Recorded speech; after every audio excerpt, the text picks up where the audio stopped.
Hello, everyone. My name is Adele Bernard from Transition Clarity. We're going to have another authentic conversation today. I'm happy to invite Sharon Ann Rose to the show, and I'll give you a little bit about her. So, Sharon Ann is a liberator of feminine wisdom. She is an award winning author, ceremonialist, transformational facilitator, priestess, and hypnotherapist who supports women making foundational change in how they take care of themselves and show up for their creative endeavors, relationships, and business. Sharon holds perspective space for those deep work of transitions like career change, loss of self, death, menopause, birth, mothering, divorce, and relocation. Guiding women wisely through potential threshold moments to renew their commitment to their feminine wisdom, heart, and dreams through transformation programs, personalized sessions, ceremonies, rites of passage, retreats, and feminine wisdom resources. She helps female bodies remember how to rest and restore. This is how we sustain, ignite our much needed brilliance in creating lasting generational change on this planet. She also has some amazing gifts to offer that will be all in the show notes. And with that, let's welcome her in.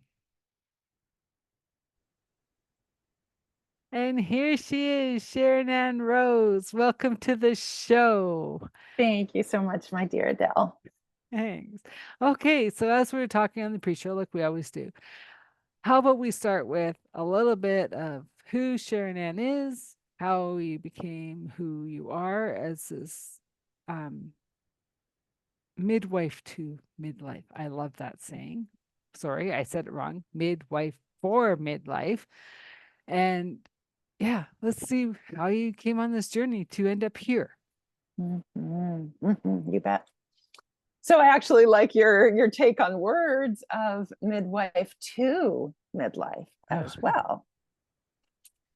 So I came into midlife 10 years ago and have been on this journey that was mind blowing because it was so, I was being asked from my own inner wisdom to walk very differently than I'm used to walking through transition and change.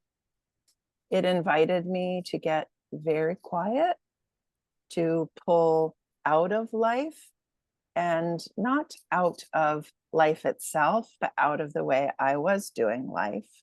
Yeah. And to go in so deeply to the life inside of me, including the stagnant places, including what I perceived were stuck places, including what I had been terrified of that were places of kind of lockdown or the freeze, as we were even speaking about glaciers before, and experience my own frozenness as neutrality, as a natural part of transition and change, as well as what happens during the melting time. And so how I got to where I am now, I work with women. I work with women through transition. And now one of the biggest places I'm leaning into is supporting women who are entering midlife and menopause and are ready to embrace this. For me, it's been, my background is in shamanism as well as other gorgeous holistic healing modalities. So this has been an absolute shamanic initiation. And I've gotten woken up to, oh my God, a woman's journey into menopause is literally like what the earth is going through now. Absolutely. And our voices and our willingness to let this be a new transformation of our understanding of power and initiation into that is really required so that we can then turn back and say, life, we are, truly the bringers of the wisdom, the wisdom carriers, and women always have been. Yeah. And especially now, it's, mind-blowingly important. As the Dalai Lama said, like, Western women are here to really bring about profound change and heal the world.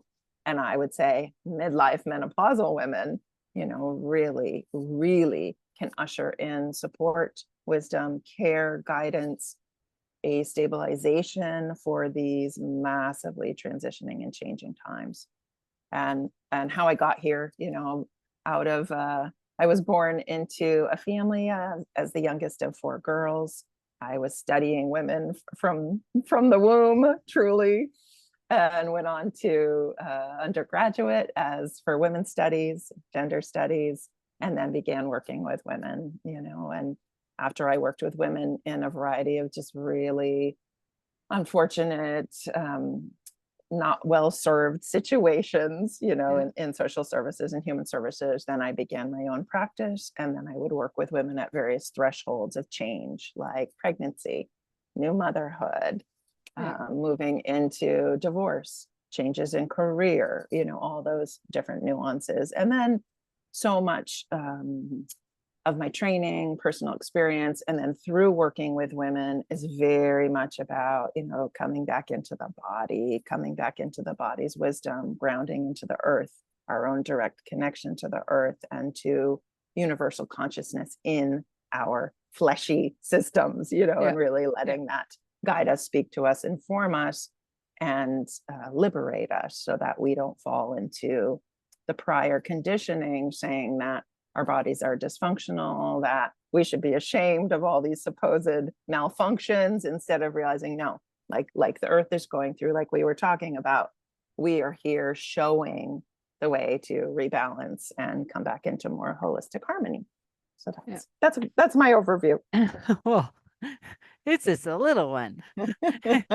And that's why I wanted to have you on the show too, was because you do come with a different perspective, a very grounded perspective, a very studied perspective, right? Where, like, as I have helped through the transitions of womanhood and everything, I also know that as a society, as a world, we are in the rise of the feminine. And that is bigger, global, more than women, because men are feminine too.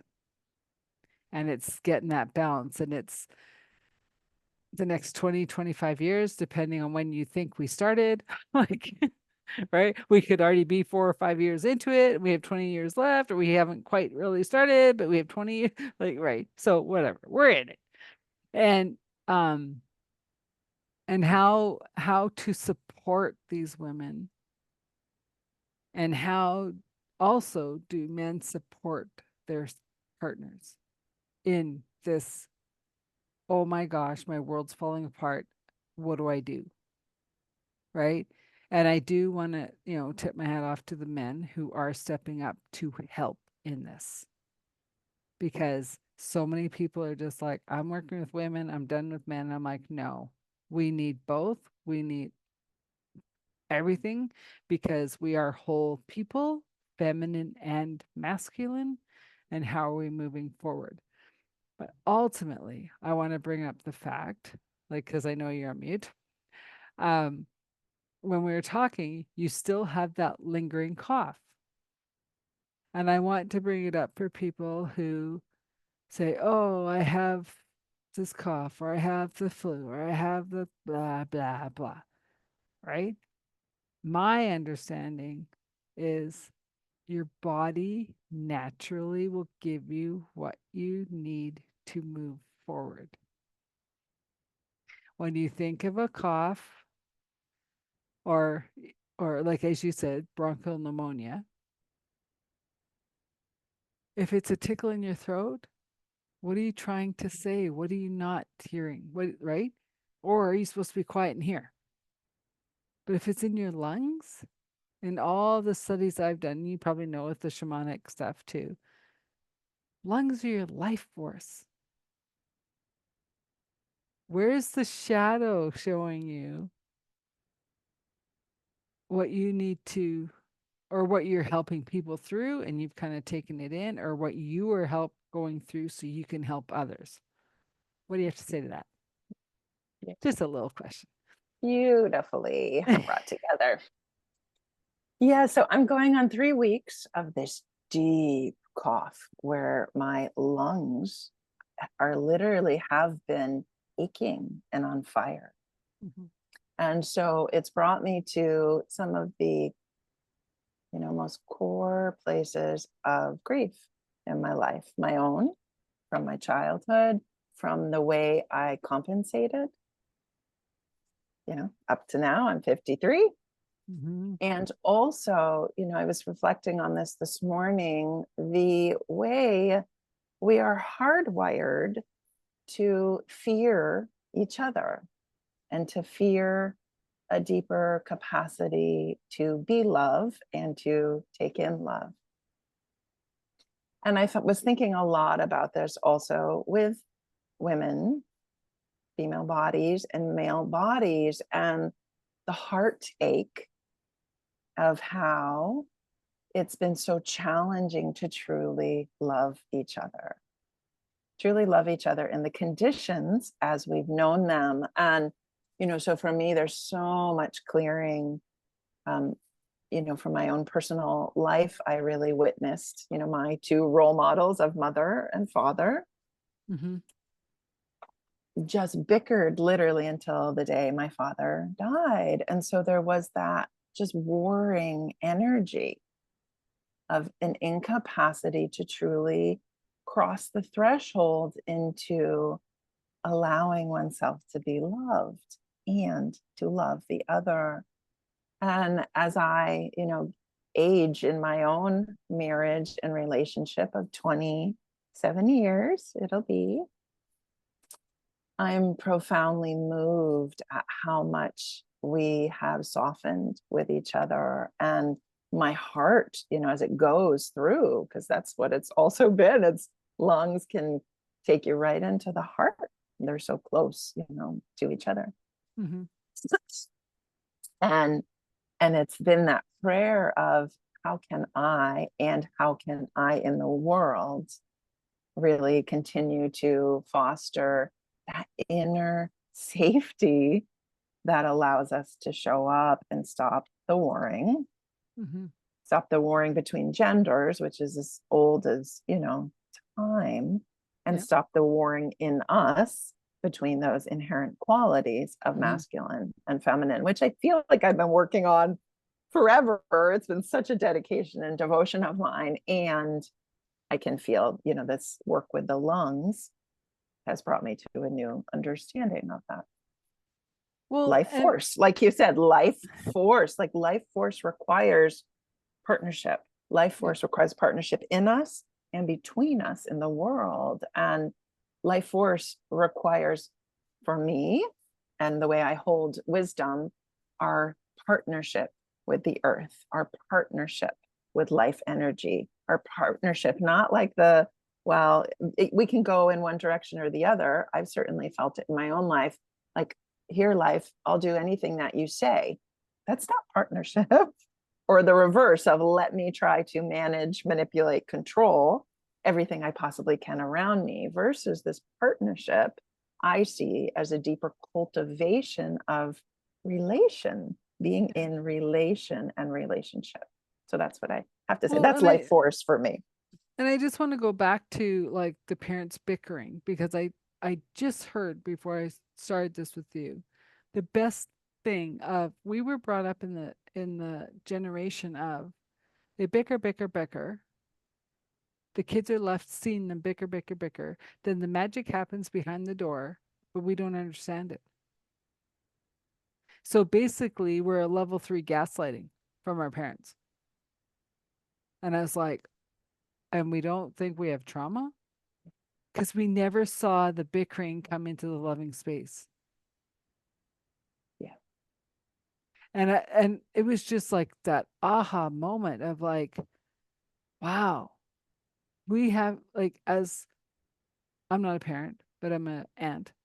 So I'm saying we have to have that whole conversation of the bickering will happen, the making up will happen, the good times will be there, right? Like, how do we encompass it all?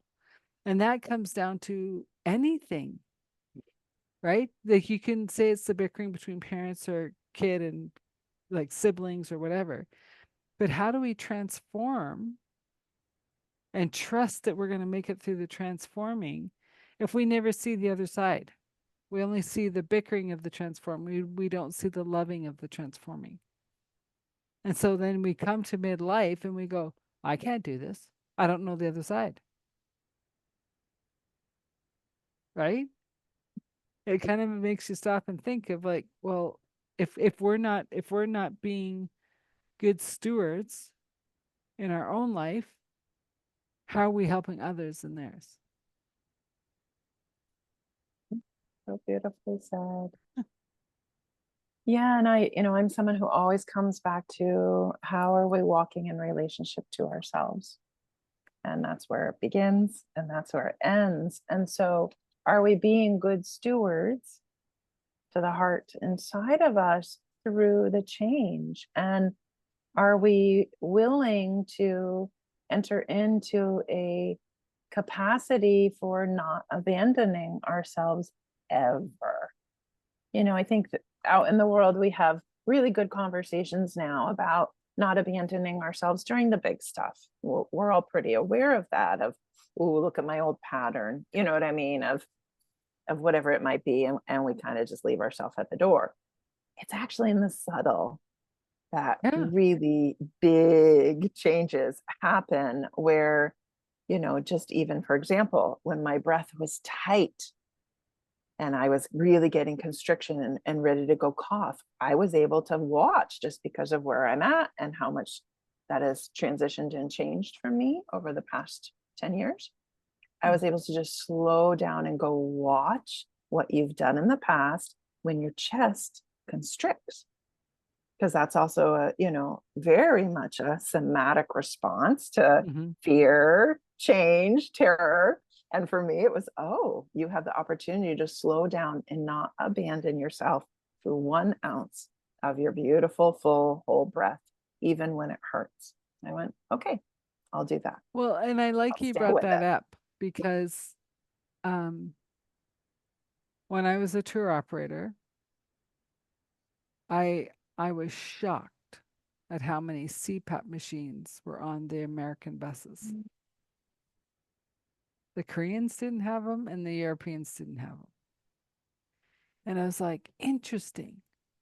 And so then I started talking to the drivers, and they're going, well, because half of the Americans don't even get off the bus when we get to the stop. And I'm like, then why are they paying all this money to come? And they go, we don't know. Right. So then I said, okay, this is crazy. So I'm starting to research this and look at this and what's going on. Because in North America, so I'm not singling Americans out. In North America, we only breathe from the collarbone up. So we're not even using our lungs. And then you go to sleep where you need that full breath to get in the rhythmic breath to sleep, to heal your body, to let the oxygen flow through. It wakes you up. You have to get a machine to keep you alive because we forget to breathe during the day. And I saw a perfect clip from a shaman the other day, and he says, we have made it so difficult for ourselves. If you want to be grounded and you want to be connected to you, take your shoes off and go hug a tree. It doesn't need this. It doesn't need. You guys talk about this grounding. You guys talk about this centering. You just talk. Stop talking. Go take your shoes off and hug a tree. And I thought, that's brilliant. You don't have to go on these weekend retreats. I mean, you can. They're enjoyable. They're transformative. But so is just stopping, taking your shoes off, and hugging a tree. Yeah, it's the simplicity of how do we stay in our body on the earth. Mm-hmm. It's that simple. And I have, you know, a little ritual I do most mornings where I go outside and I'm looking out at the backyard right now, barefoot, Yeah. whether it's cold or warm, and I just stand there and breathe. Yeah. And I really invite not so much that I have to be breathing like the earth, because that's, you know, I don't want to turn it into one more Yeah. hard thing I got to figure out or do. Yeah. And it's realize I am breathing alongside the earth. Yeah. There's something about that that's very empowering. And then realize the earth is under me, breathing into me. Yeah. And when I exhale, I'm breathing into the earth. And this goes back to, you know, what I was saying around that partnership, when we let ourselves be in partnership. And that can be very simple, very simple. And going back to what you said, it encompasses the full range of the bickering, the, you know what I mean? The whole thing. And can we let that be simple, knowing it's going to do always its full cycle? And we don't have to force it. We don't have to doubt it. We don't have to fear it, but we do have to stand there and be there for it, just simply in our bodies on the earth, doing our thing.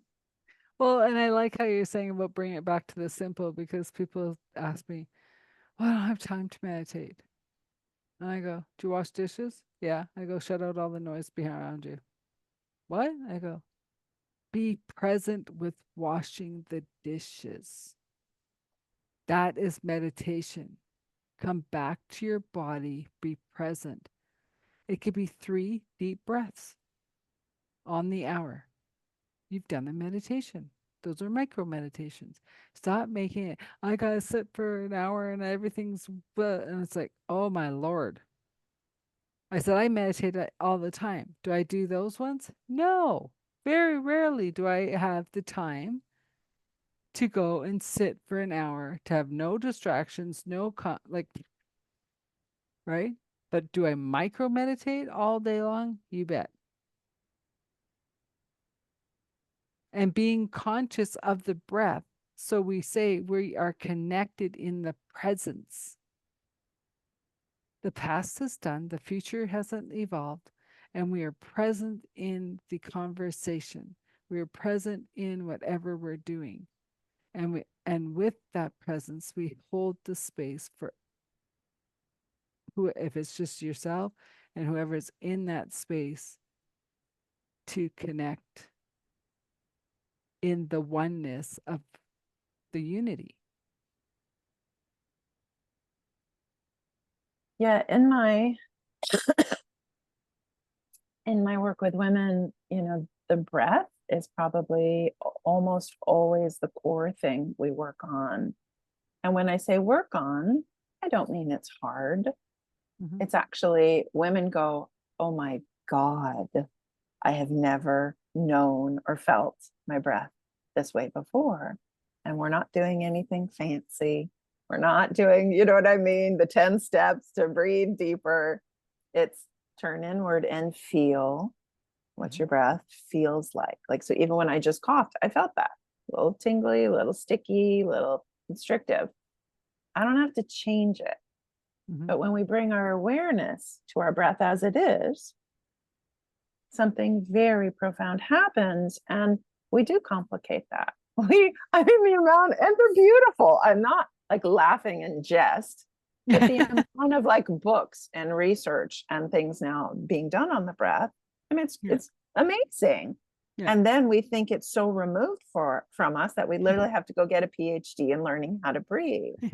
When in all honesty, the breath breathes us. And so when we can, you know, just bring our attention and Yeah. allow what naturally then slows down, our world changes dramatically. Well, and I'm having a little inner chuckle, because it's like the people that are reading the book on how to breathe, they're not breathing, reading it.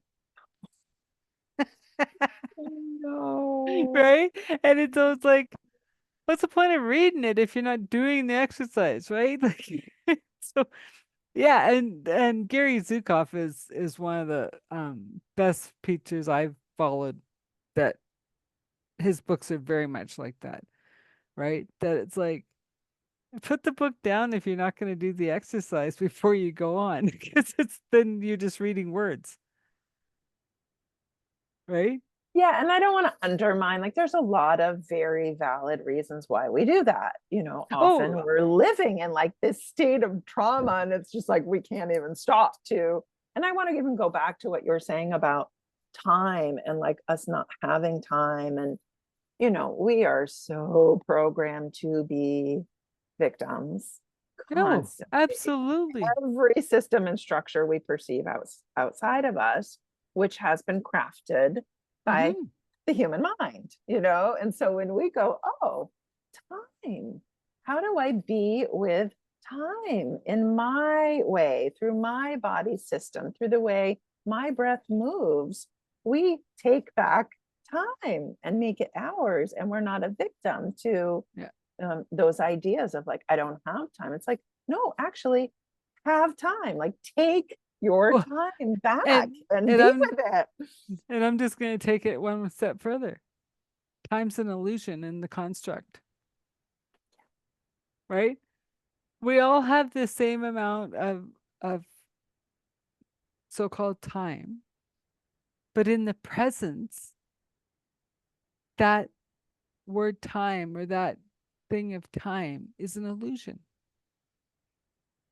Where do you want to live? If it really needs to, if a task really needs to get done, it gets done, right? The people that are time watchers are late.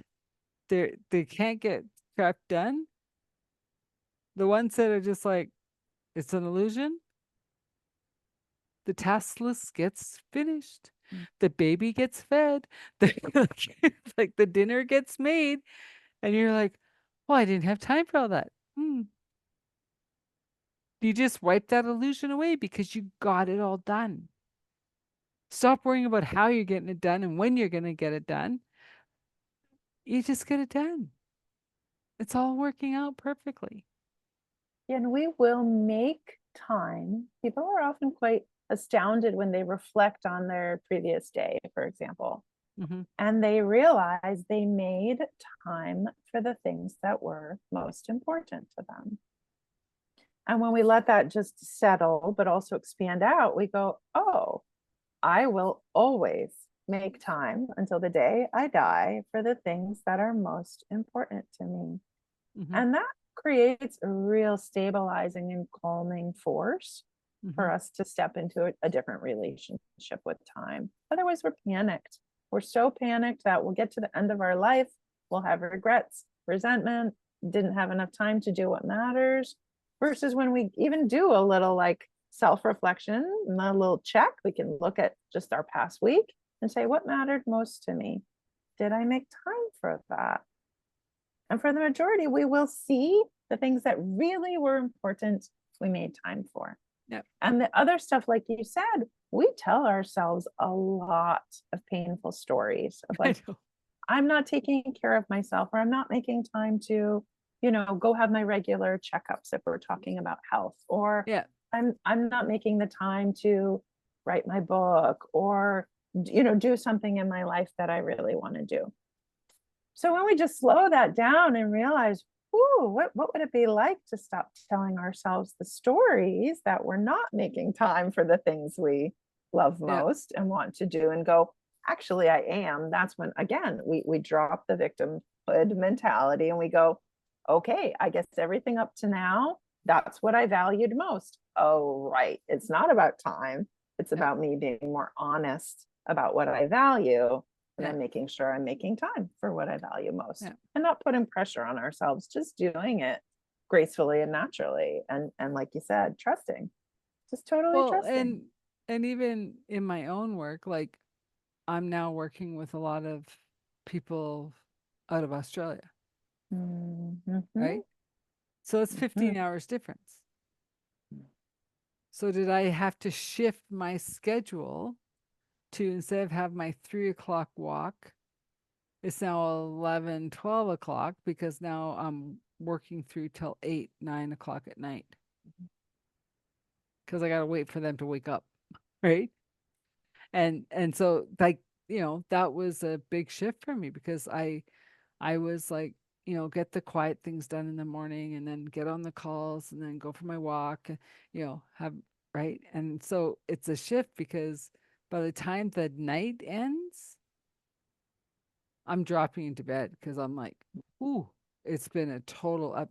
But then on the other hand, I think I kind of created it that way, which I know I did because I was always saying, well, I don't know. I think I get my best work done between 3 and 8. Mm-hmm. So guess when I'm working? 3 and 8. Mm-hmm. I love Right? it. I Yeah. love So it. you just go, Yep. like, are you in the flow? Are you creating? Or are you forgetting that you've created it? And then you're trying to get mad at what you created. Mhm. Right. Yeah. Yeah. Versus what you're doing, which is realizing, oh, I told the big vast universe, told myself, my Yep. psyche, I do my best work from 3 to 8. And okay, so I had to go Well, all the way to the other side of yeah, the globe. it's like my best work of like being interactive, right? Mm-hmm. My quiet time can start Yeah. whenever. It can be 6 in the morning, 8 in the morning, whatever. My quiet time start, that's whatever. And Mm-hmm. my nighttime end is whatever, because I can give, but yeah, it's quite funny. It's quite funny. But yeah, and and then just kind of saying like the illusion of this time thing, right? So it's like when you're working with women and you're going, well, it's the menopause time. Who said? Is that a construct that doctors have said, well, you're in that time period, right? Because I've known women to have had menopause, I swear 15 years. And I'm like, why are you choosing to have that? And they're like, I'm not choosing. It's what, and I go, okay, keep listening to your doctor, keep suffering. That's up to you. Right. And then I know other people like me, it's a word. Never had, you know, yeah, it's a word. And I mean, I don't want to come across as like nonchalant and just kind of like deal with it, but I do have compassion for those women that are going through it. But I'm also saying, is that your belief? Is that your untruth that you're hanging on to, that you have to suffer through this time? Because it works on the same way with young girls, right? Like when they are having to change their life, that it's this brutal thing. Some people say yes, some people say no. It's just what happened. Yeah, and from my perspective, I've been in the field of feminine wisdom for close to 30 years. And what it shows and shines such a light upon is how much we have brutalized the true deep wisdom of cyclical rhythm and Mm-hmm. change. And therefore, from more of an ancestral clearing pattern, Mm-hmm. women's bodies have been working very hard to slough off this old brutalization. I'm going to call it that because it's been brutal. Mm-hmm. What's been, placed upon the perspectives, the judgment, the absolute obliteration of deep, deep female wisdom, deep embodied wisdom. Well, but I mean, sorry, but it even comes back to the different cultures of that good, bad, or indifferent. When you were having your cycle, you went to the tent.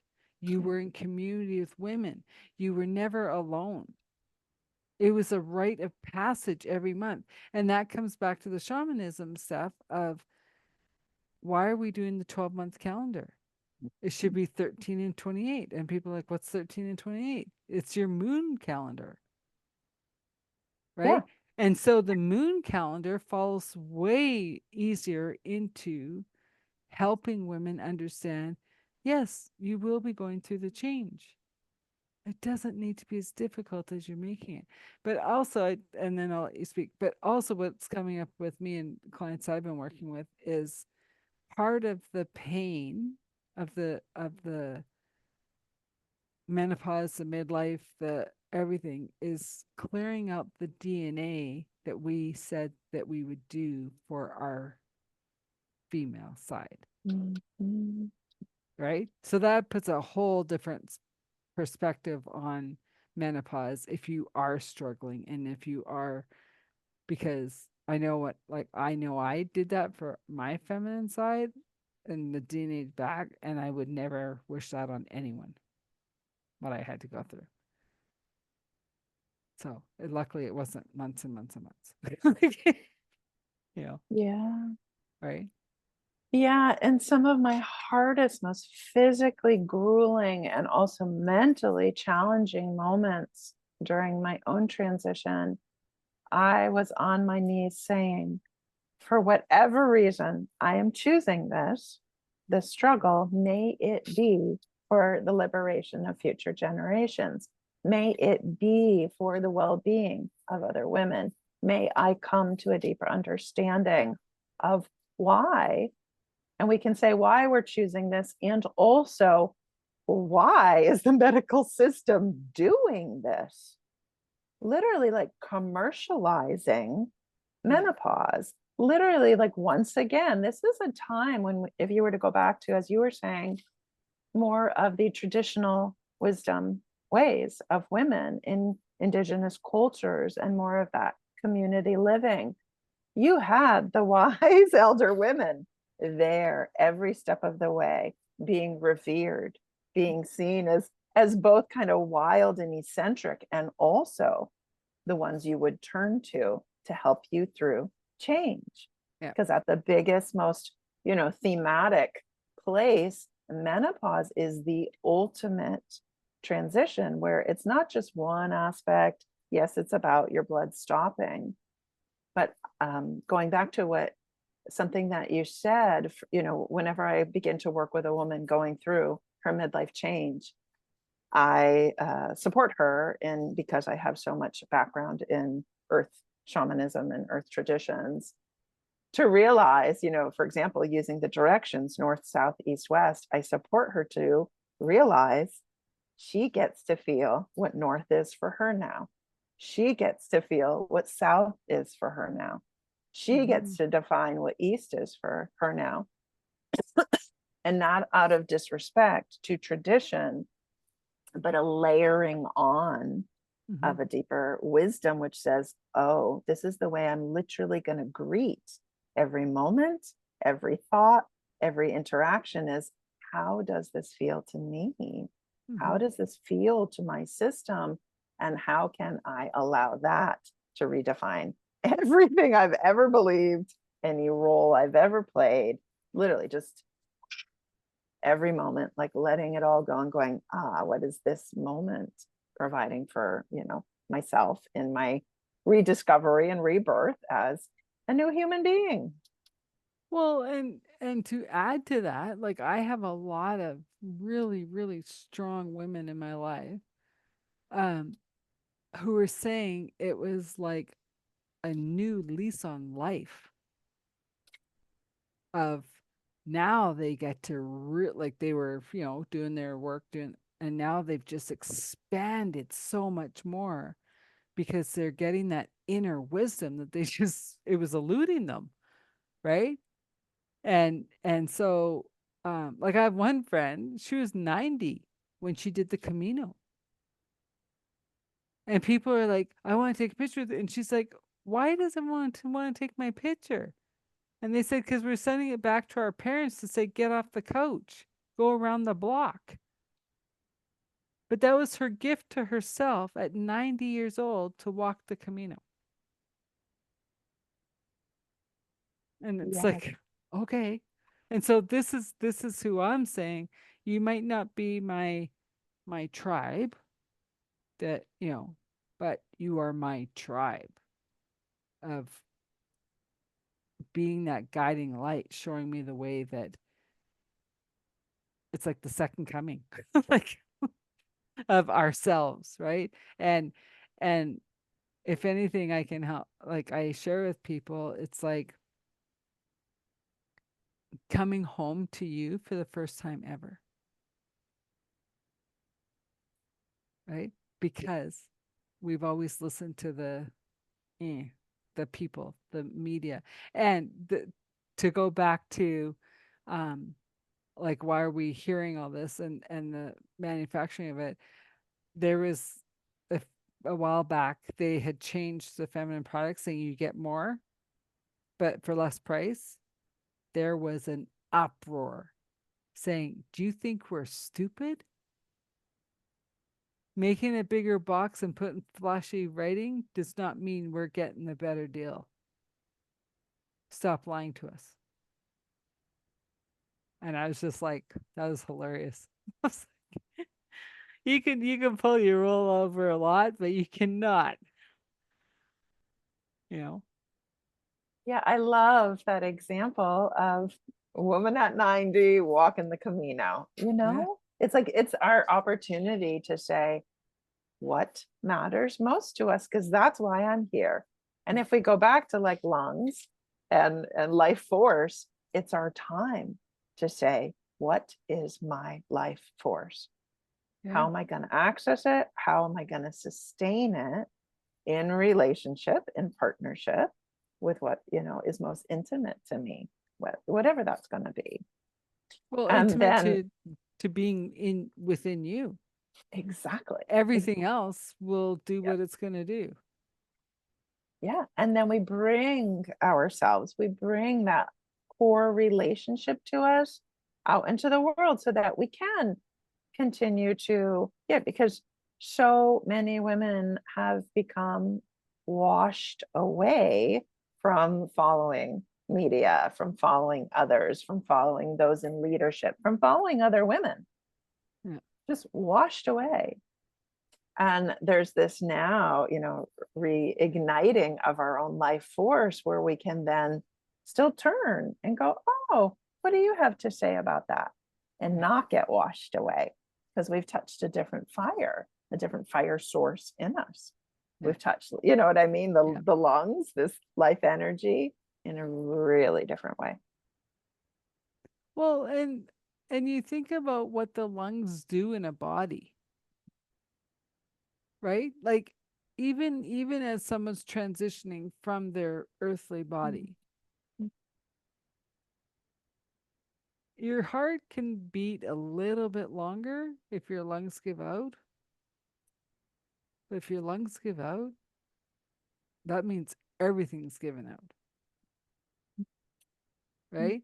And so the like, everyone always like worries about the heart, the heart, the heart, and I'm like, what about the lungs? You're not breathing. The heart not doesn't have any work to do because everything else is gone, right? And so it's like, as we talk about this, it's like, and then you're trying to come into yourself and come into your wisdom and come into who you are. The simplest way is to start taking some deep breaths, like all the way down, all the way up, right? And if we can just get people, men or women, to start doing that, we're going to be a totally different world. And that's where we're coming in. If we all start breathing in our own light and shining it as we're supposed to, like nobody else can, like I can't be you, you can't be me, um, and moving into this new world of love and compassion and unity. It's not one, I've even taken oneness out. It is unity in the one. We're unstoppable. Like, what a world can we can create?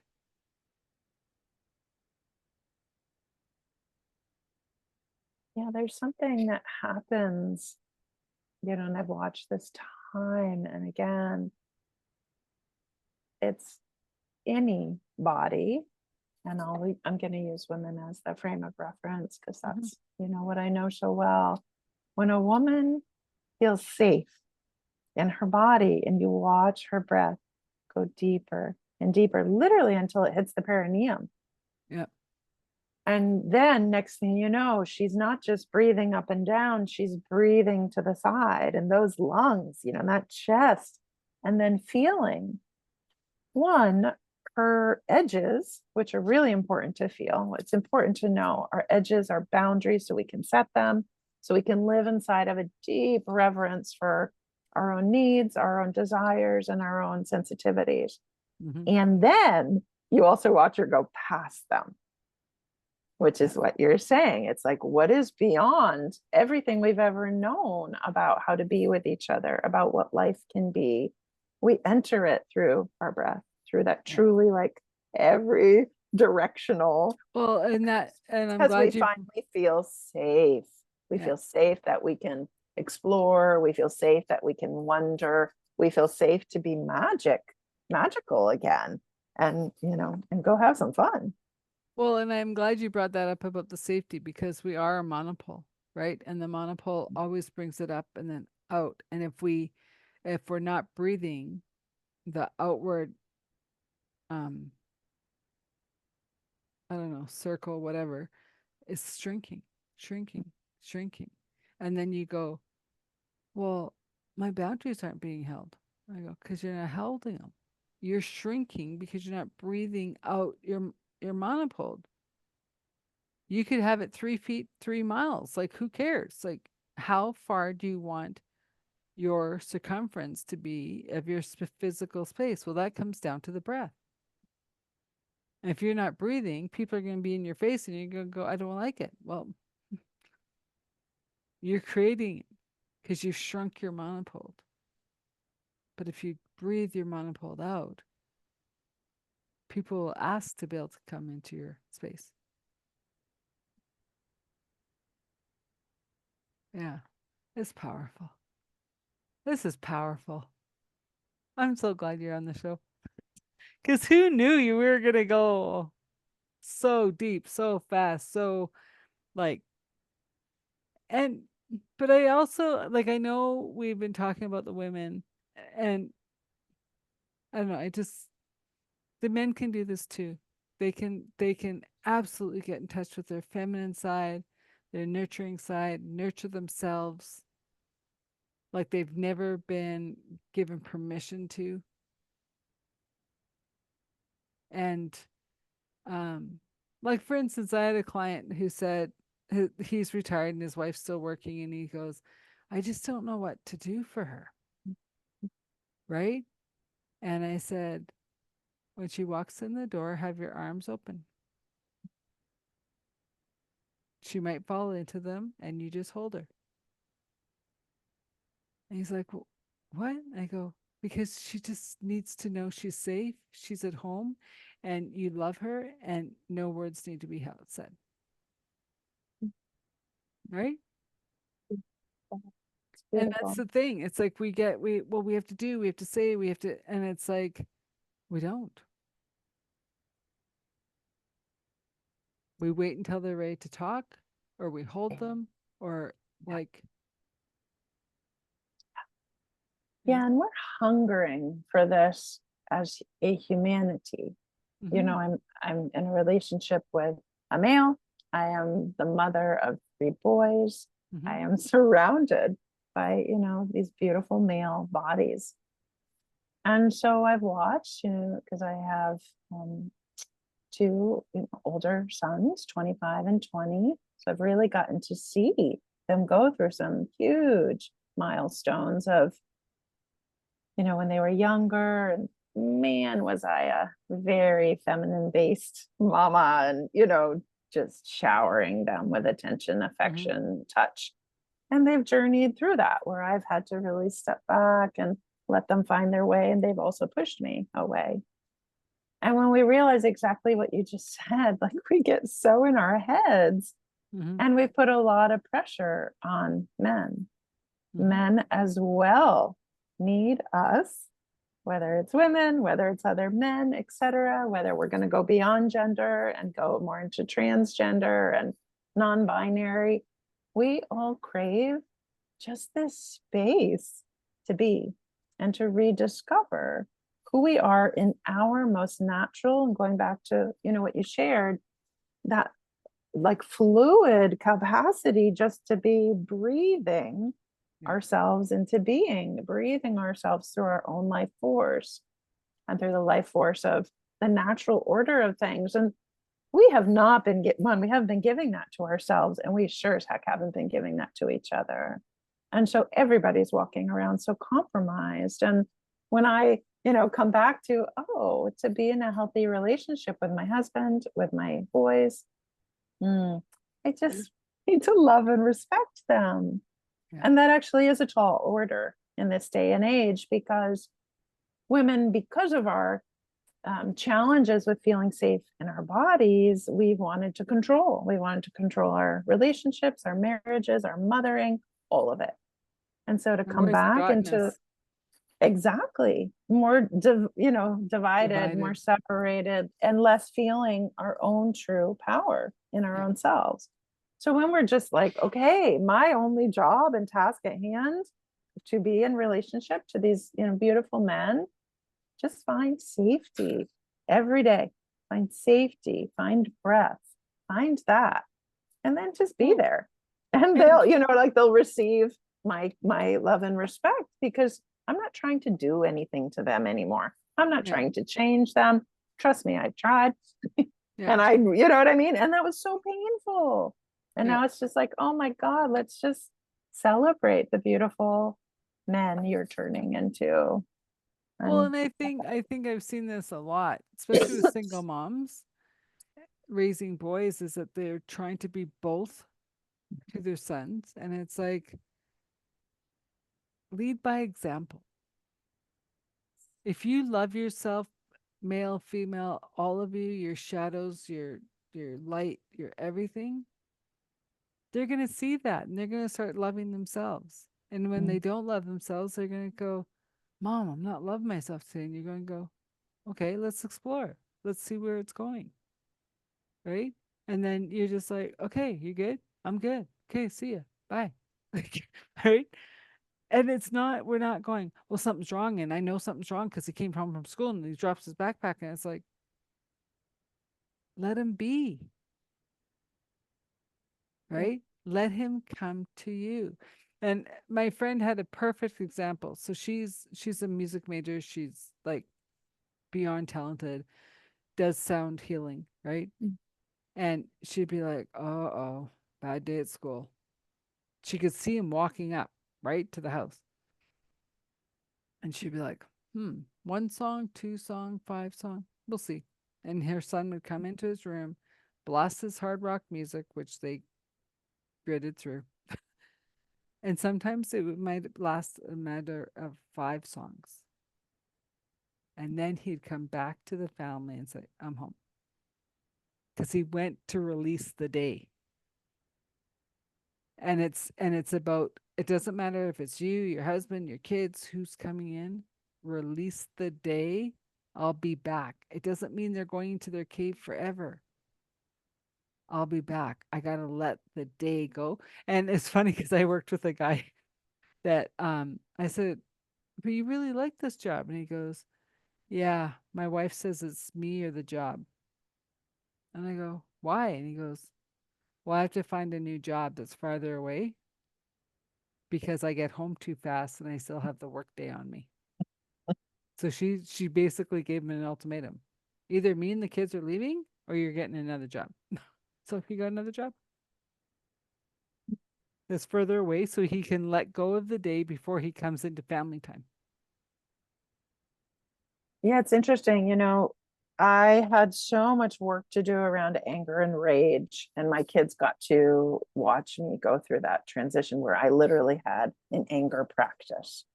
And they'd be like, oh, their mom goes again down into the basement to wall up a archery, where you go to shoot your bow and arrow, and why can't I think of the name of it? The archery Yeah.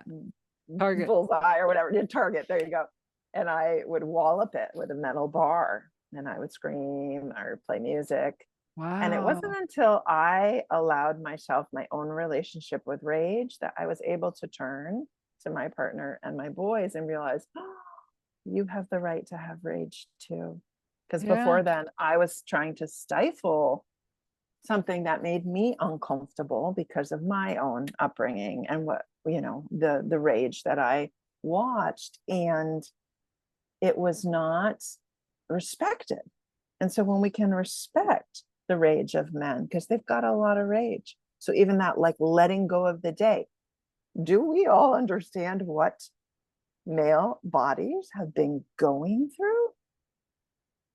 Just like female bodies have, and it requires an immense amount of, so that's one, like big time feeling safe in ourselves, so that the male bodies around us cannot just let go, but they can be pissed, Yeah. pissed at what they just faced. Well, And I don't know about like where you are in Portland, but I'm finding a lot of men are starting to find men's groups. Mhm, mhm. And I'm so happy for that because we've always had our girlfriends. We've always had that. I just got to go vent, whatever. Like, even if it's even journal, they didn't. They thought they were brought up as weak. They were brought up like, you don't cry. And I'm like, oh my God, like, just stop. Right. And I grew up with a lot of male friends, and they'd be like, we don't get women. I go, either do I. And they're like, what? And I go, I don't get them either. They're nitpicky. They're judgmental. They're like, no, like, you guys are just chill, like, right? And so, yeah, and they take they're like what I call the slow burn, but when they blow, holy Dinah, anyone's Exactly. in their path, they're gone. And it can be the simplest thing that's gonna set them off, and you're like, what the heck, right? But it's like it's weeks and weeks and weeks, right? Like, I had one client who said he'd never go on holidays with his wife again. And I'm like, that's an interesting way to start a session. I go, why? Because she brought the laundry list of the house before the plane landed. He's exhausted. He needs time away. Right? And so it's like, put it in the schedule. You need time. I'm not scheduling that, or it's not going to get done. You're going to end up divorced. So once a week, you put half an hour aside, you handle everything. Right? You go on date night and do not bring up the kids. Figure out why you got married. Right? So this has been a fabulous conversation. As we're wrapping our up, what last insight thoughts do you want to share with the audience? Mhm.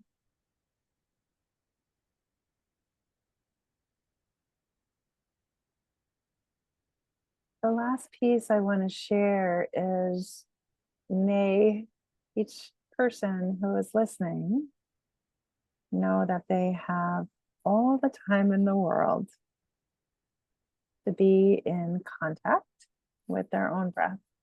Mm-hmm. And it is the bravest, most courageous thing you can do. And it is a lifesaver, literally. So do it sooner than later. And then find that, that loving, gentle way to like breathe the way you're meant to breathe. Nobody else Yeah, but you. yeah, that's beautiful. So once again, this is an authentic conversation. I want to thank Sharon and for being our guest today, and all this wonderful information to get a hold of her will be in the show notes, and check out her special offer. And I'm your show host, Adele Bernard from Transition Clarity.